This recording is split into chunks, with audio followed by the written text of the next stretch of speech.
నమస్తే. Welcome to hit TV. Hit టీవీలో కొన్ని ఆధ్యాత్మిక కార్యక్రమాలు చేస్తూ ఉన్నా. రమాదేవి గారి గురించి ప్రత్యేకించి చెప్పనవసరం లేదు. నేను ఎన్నో కార్యక్రమాలు తనతో చేసున్నాను. మీ నుంచి కూడా నిత్యం ఆదరణ లభిస్తూ ఉండటంతో హిట్ టీవీలో రమాదేవి గారితో ఇక నుంచి ఒక కొంత మంచి సీరీస్ చేద్దామని డిసైడ్ అయ్యాం. ఇప్పుడే అమ్మతో మాట్లాడాను నేను. సరేనమ్మా అలాగే చేద్దాం అని కూడా చెప్పారు. ఈరోజు కొన్ని ధర్మ సందేహాలతో మొదటి కార్యక్రమాన్ని మొదలు పెట్టబోతున్నాం. ఇక నుంచి మహర్షుల కథలు కానివ్వండి, ఇలాంటికి సంబంధించి కొన్ని సీరీస్ చేస్తాం. మీ నుంచి మంచి ఆదరణ లభించాలని మనస్ఫూర్తిగా కోరుకుంటూ ఉన్నా. ఇక రమాదేవి గారు ఆధ్యాత్మికంగా ఎంతో ఉన్నతమైన వ్యక్తి. నిత్యం ఆధ్యాత్మిక సేవలో తన జీవితాన్ని గడుపుతూ ఉంటారు. తన నుంచి, తన మాటల నుంచి మనం ఎంతో నేర్చుకోవాలి. అమ్మతో మాట్లాడుతూ ఉంటే సమయమే సరిపోదు అనిపిస్తూ ఉంటుంది నాకు. ఇక కార్యక్రమాన్ని మొదలు పెడదాం. అమ్మ నమస్కారం అమ్మ. నమస్తే అమ్మా. ముందు హిట్ టీవీకి మీకు స్వాగతం. Thank you. ముందు ధర్మ సందేహాల కార్యక్రమం మనం ఇందాక మాట్లాడుకున్న కార్యక్రమం మొదలు పెట్టేటప్పుడు మాట్లాడుకున్నట్టుగా మహర్షులు అనే కార్యక్రమాన్ని వచ్చే వారం నుంచి మొదలు పెడదాం. ఇక ఈరోజు కొన్ని ధర్మ సందేహాలు తెలుసుకునే ప్రయత్నం చేద్దాం. ఇక మొదటి ధర్మ సందేహం ఏమిటంటే, చాలా మందికి పూజ చేస్తూ ఉన్నా లేదా మామూలుగా మనం బొట్టు పెట్టుకుంటూ ఉన్నా ఒక్కొక్కసారి కుంకుమ కింద పడిపోతూ ఉంటుంది. పసుపు కూడా అలాగే కింద పడిపోతుంది. దానివల్ల ఎలాంటి అరిష్టం ఉంటుంది? పరిహారం ఏమిటి చెప్పండి? పరిహారం ఏం లేదు, కానీ అరిష్టం అనేది ఏం లేదు. ఇప్పుడు భూమాత అంటున్నాం. ఆవిడ అడిగిందేమో, చేయి జారిందేమో, పడిందేమో అని అనుకోవచ్చు కదా. చాలా మంది మహిళలు భయపడిపోతారు. అయ్యో ఈయన బయటకు వెళ్ళారు, ఏమైపోద్దో, కుంకుమ పడిపోయింది, గబగబా ఎత్తేయటము, ఆ కింద పడిన కుంకుమ తీసి పెట్టాలో పడేయాలో ఏమీ తెలియదు. అసలు తెలియక బాధపడి టెన్షన్ పడిపోయి ఏడ్చేసి లేనిపోని అనారోగ్య సమస్యలు తెచ్చుకుంటారు.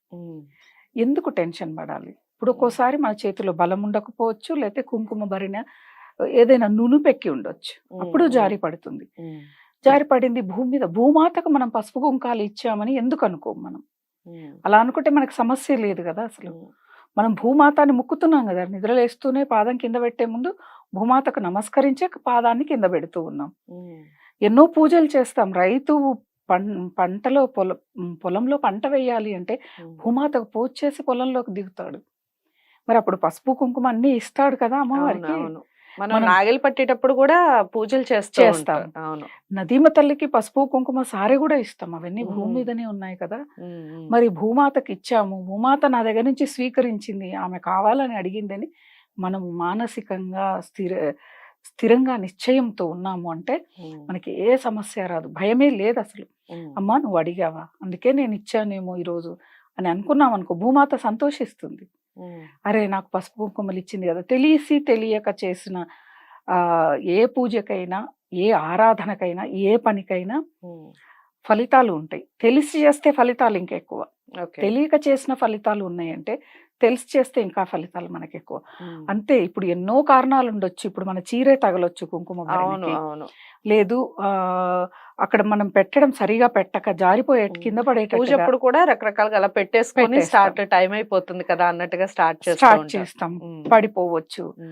ఇలా మనం ఆలోచించాలి. కానీ ఎప్పుడైనా ఎవరైనా కానీ ఏదైనా తప్పు జరిగినప్పుడు మనది ఏమైనా తప్పు ఉందా అని ఆలోచిస్తే వాళ్ళు కరెక్ట్ వేలో ఉన్నట్లు. లేదు నేను చేసింది తప్పు కాదు అని ఎవరైతే ఉంటారో వాళ్ళు మూర్ఖులని అర్థం. అలాంటిదే ఇది కూడా. ప్రతి విషయానికి కూడా మనం మన సనాతన సాంప్రదాయంలో ప్రతి పద్ధతికి భయపడిపోతే కష్టం. మనం ఈజీగా తీసుకోలేవు. ఈ రోజు ఇది జరిగిపోయిందా, కానీ ఇలా జరిగింది ఏమో మరి ఎందుకు ఇలా జరిగిందని వదిలేసి మన పని మనం చేసుకోవాలి. కానీ కొంతమంది ఆడవాళ్ళు వంట చేస్తూ పని చేస్తూ ఇదే ఆలోచనలు ఉంటారు. అయ్యో పడిపోయింది, అయ్యో పడిపోయింది. అమ్మకు ఫోన్ చేస్తారు, అత్తలకి ఫోన్లు చేస్తారు, ఫ్రెండ్స్కి ఫోన్ చేస్తారు. ఇలా జరిగిపోయింది, ఏం చేయాలి, ఏం చేయాలి, ఏం చేయాలి, ఏమన్నా జరిగిపోద్దేమో, ఏదైనా శ్లోకం చెప్పాలా, ఏదైనా మంత్రం చెప్పాలా, ఏదో జరిగిపోయింది అని చెప్పాను. చాలా భయపడతాను. మన సనాతన సాంప్రదాయం మన కోసమే ఉంది. దానిలో చెప్పినవన్నీ మనం ఆచరించడం మన ధర్మం. అందులో భాగంగానే మానసికంగా ధైర్యంగా ఉండటం. అది పోగొట్టి అంటే మనం ఆచరించవలసిన విధి విధానాలు ఆచరించకుండా ఇలా కుంకుమ పడిపోయింది, పూజా సామాగ్రి పడిపోయింది, గాజులు కింద పడిపోయాయి, నల్లపూసలు కింద పడ్డాయని బాధపడ్డంలో ముందుంటాం. ఉమ్, ధర్మం ఏం చెప్పిందో నడుచుకోవటానికి వెనక ఉంటాం మనం. ఉమ్, ఆ ధర్మం ప్రకారం మనం నడుచుకుంటే అసలు ఏమీ కూడా ఉండవు. ఉమ్, ఒక్క మాట కుంకుమ పసుపు అంటున్నాం. కుంకుమ పసుపు వచ్చేవరకు దక్షిణాదినే వాడతారు. మీరు ఉమ్. గమనించండి, ఉత్తరాదికి వెళితే వాళ్ళ కుంకుమ పెట్టుకునే సాంప్రదాయం ఉండదు. సింధూరం ఒకటే పెడతారు, అవును. ఉండదు. ఉమ్, మరి వాళ్ళకి కుంకుమ ఇచ్చాం, వాళ్ళ ఇంట్లో కుంకుమ చేయి జారి కింద నేల మీద పడింది, వాళ్ళు మామూలుగా ఎత్తేసి పెడతారు, వాళ్ళకి ఏం జరగలేదుగా, ఉమ్, జరగదుగా. ఏ ప్రాంతానికి ఆ ప్రాంతం సాంప్రదాయం ఉంది. మనము సమీక్షించుకోవాలి. ఓ వాళ్ళకి లేదు, మనకి ఉంది. మనకి ఇలా పొరపాటున జరిగింది, వాళ్ళకేం కాలే, మనకు ఏం కాదు అని అనుకోవాలి కదా. ఉమ్. అలా ఉండాలి. కానీ పసుపు, ఒక్కోసారి పసుపు కాలికి గాయం అయితే పెడతాం, కింద పడుతుంది. అవును, అవును. మరి అప్పుడు కింద పడ్డట్టు కదా. యాంటీసెప్టిక్ అని వాడుతూ మరి ఉంటారు అంటే పసుపు. ఆరోగ్యానికి అంటే ఎన్నో రకాల జబ్బుల్ని తగ్గించేది పసుపు. అందుకే ప్రతి కూరలోనూ మనం పసుపు పసుపుని వేస్తాం. వేస్తాం. ఎందుకు? కడుపులో నులి పురుగులున్నా, అల్సర్స్ లాంటి పుండ్లు ఉన్నా కూడా ఆ ఆహారం అంబడి ఆ పసుపు వెళ్ళి మాన్పిస్తుంది అని. అలాగే చర్మ సౌందర్యానికి కూడా పసుపు వాడతారు. ఎన్నో ఆయుర్వేద మూలికల్లో కూడా ఈ మూలికలతో సమానంగా ఈ పసుపును కూడా కస్తూరి తీసుకుంటారు, పసుపు వాడుతూ ఉంటారు. అవును. అలా వాడాలి, అలా మ్మ్. మనం ఆలోచించాలి. కానీ పడిపోయిందని భయపడి, బాధపడి, ఏడ్చేసి, టెన్షన్లు పెట్టుకొని ఏం జరిగిందంటే భూమాత కూడా బాధపడుతుంది. ఓకే. అయ్యో నా మీద నేను అడిగితే వచ్చిన ఈ కుంకుమ పడిందని ఏడుస్తుంది అని చెప్పి ఆవిడ బాధపడుతుంది. కాబట్టి మన కోసమే ఏదైనా పెట్టారు, మన కోసమే చెప్పారు ఏదైనా. మన ఆలోచనలో ఉంటుంది ధైర్యం అంతా కూడా. ధైర్యంగా ఉంది అనుకోండి, కష్టం కూడా దగ్గరికి రాదు, వెళ్ళిపోతుంది. అయ్యో వీళ్ళు ధైర్యంగా ఉంటారు, మనం దగ్గరికి వెళ్ళకూడదు అని చెప్పాను. భయపడే వాడి దగ్గరికి ఈజీ. ఇప్పుడు ఎవరైనా కొట్టడానికి వస్తే మనం ఆగిపోతే ధైర్య సాహసే లక్ష్మి లక్ష్మి, అంతే. కొట్టడానికి వస్తే మనం ఏమనకపోతే వాడు కొట్టి వెళ్ళిపోతాడు. తిరిగి నాలుగు కొడతాను రా అంటే వాడు వెళ్ళిపోతాడు, అంతే కదా. సమస్య అయినా ఏదైనా పరిస్థితి అయినా అలానే ఉండాలి. ఏం జరగదు అన్న ఒక మైండ్తో, మన ఆలోచనకి చాలా శక్తి ఉంటుంది, మన భావనకి చాలా శక్తి ఉంటుంది. కాబట్టే మనం ఎక్కువగా ఇప్పుడు ఎవరైనా మన ఇంట్లో పిల్లలు బాగా కోపం ఉంటుంది, నాన్న అలా చేయకూడదు, నువ్వు అలా మాట్లాడకూడదు అని చెప్తే వేరు. వాడికి కోపం ఎక్కువ అంటే మన మాటలో ఆ వేవ్ ఉంటుంది కదా, అది వెళ్ళి నిజంగా వాళ్ళకు కోపం రాకుండా తెప్పించే శక్తి ఉంటుంది. అందుకే మాట జాగ్రత్తగా మాట్లాడాలి అంటారు. అందుకు మనం ఏదో జరిగిపోతుందని నువ్వు ఆలోచిస్తే జరిగిపోతుంది. నీ ఆలోచన వల్ల జరుగుతుంది, కుంకుమ కింద పడినందుకు కాదు, పసుపు కింద పడినందుకు కాదు.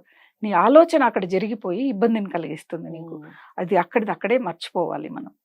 మన ఆలోచన శక్తినే కరెక్ట్ గా ఆలోచించాలి. ఇంకొకటి, సుమంగళైన స్త్రీకి అవే ప్రధానం కాబట్టి పాడేవారికి భయపడతారు, అది సర్వసాధారణం. అవును, అదే మన టీనేజ్ గర్ల్స్ పెద్ద లైట్ తీసుకుంటారు. సుమంగళి స్త్రీలు బాగా పెద్దవాళ్ళు అయితే ఇంకా ఎందుకంటే అయ్యో ఏం జరిగిపోతుంది, నేను రోజు ఇంత పెద్ద బొట్టు పెట్టుకుంటాను, ఏం జరుగుద్దో అని భయపడడం, ఏడవటం, చాలా నానా హంగామా చేసేస్తారు. అలా చేయటం వల్ల ఇబ్బందులు రావడం తప్ప ఇంకా మనకు రాని సమస్యలు కూడా మన ఆలోచనతో తెచ్చుకున్నట్టు. మన ఆలోచనకి, భావనకి అంత శక్తి ఉంటుంది. అలా అని నేను చాలా సార్లు అవతల నాశనం అవ్వాలని అనుకున్నా అండి, జరగలేదు అంటే అట్లాంటివి జరగవు. అది ఎవరు తలరాత ఏ విధంగా ఉంటుందో ఆ విధంగా జరుగుతూ వస్తుంది. మనం దాన్ని దృష్టిలో పెట్టుకోవాలి. చాలా చక్కగా వివరించారమ్మా, చాలా మందికి ఉపయోగపడే ఇన్ఫర్మేషన్ ఇది.